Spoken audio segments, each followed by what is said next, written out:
The final countdown, 1776. Hey, so the Biden administration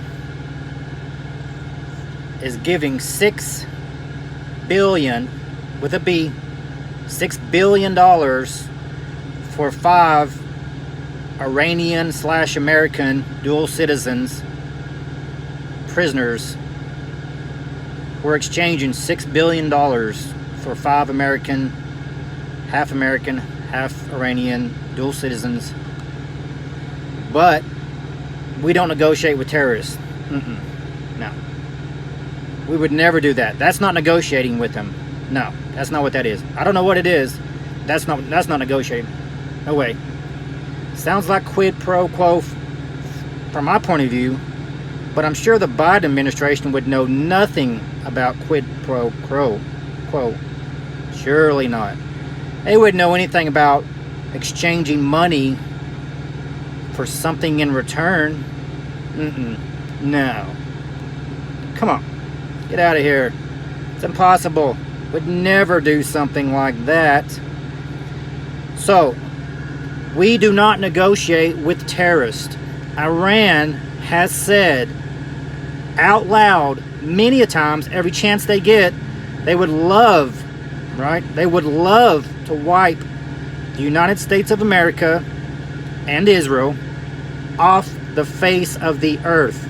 They would make both countries into an absolute parking lot if they could. And they would do it tomorrow with no hesitation. But we're not negotiating with terrorists. $6 billion in exchange for 5 half American, half Iranian prisoners. That's not negotiating. No. So just so you know, everybody's watching this, obviously. We're on the world stage.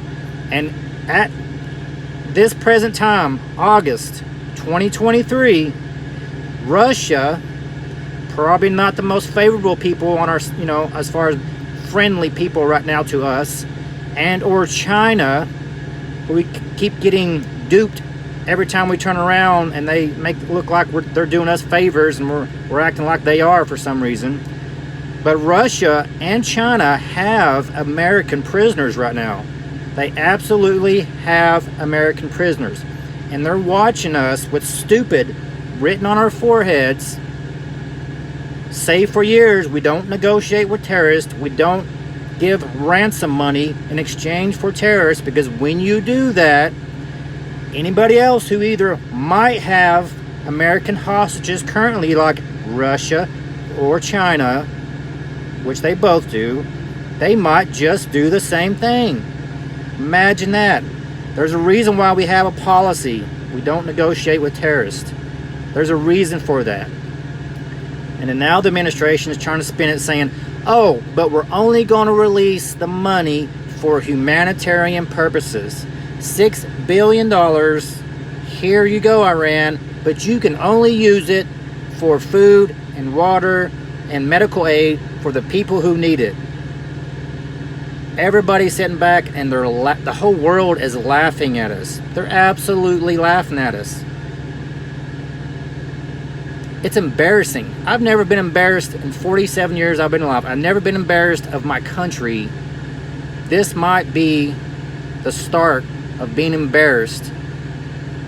I'm not embarrassed of I'm embarrassed of the people who run the country and their actions. That's what I'm embarrassed of. I guess I'm not embarrassed of the country, if you think about it. But we're running it like a bunch of clowns. A bunch of clowns. We're not even electing the people that's the most qualified people. That's out the window. That's gone. That's done. It'll never come back. We'll just elect the people that, that we think it's going to make us look diversified and break glass ceilings and all these other things. Anything but electing the person who's the best qualified for the job. That's what we're doing. And the rest of the world is sitting back. They're laughing at us. I guarantee you, Russia, China, North Korea, Iran, Turkey, all these people, even half the countries that act like they like us, they like our money is what they like, are having meetings and get-togethers and barbecues with their feet kicked up, and they're just sitting there just telling jokes about the stupid Americans, right? And we're all labeled that now. We know it's just our administration. We know it's just the people that's running this show right now that we keep electing. So maybe we are stupid. I don't know. Maybe at least half the population is stupid in this country. I don't know. But the whole world is sitting back and they're just laughing and they're having parties and having a good time going, you know what? Let's just kick back. You know, let's just let them do it to themselves. They just keep poking us. Iran pokes us. North Korea, Russia, whatever. We're sitting here defending Ukraine.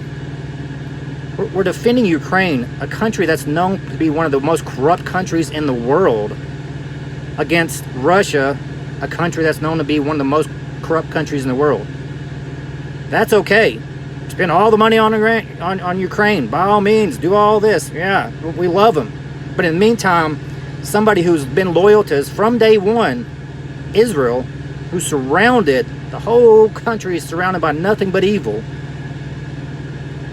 And we're saying, you know, get away. We don't like you. We don't want to help you guys out. The one country that has our back, we don't have theirs in the Middle East. And then one of the most corrupt countries who's never had our back, Ukraine, for some reason we're all in with them.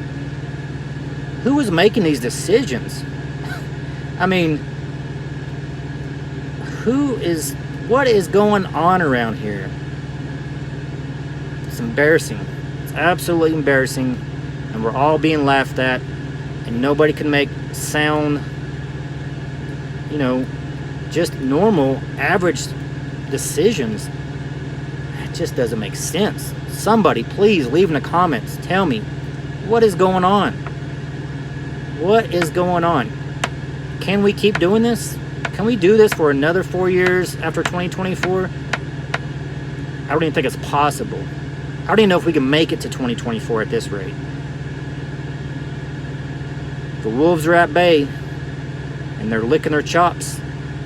Not only across the pond, right here in America. There's a lot of evil going on in this country. It's not fair to our kids. There's a lot of evil. Just look around. The final countdown, 1776. We're coming.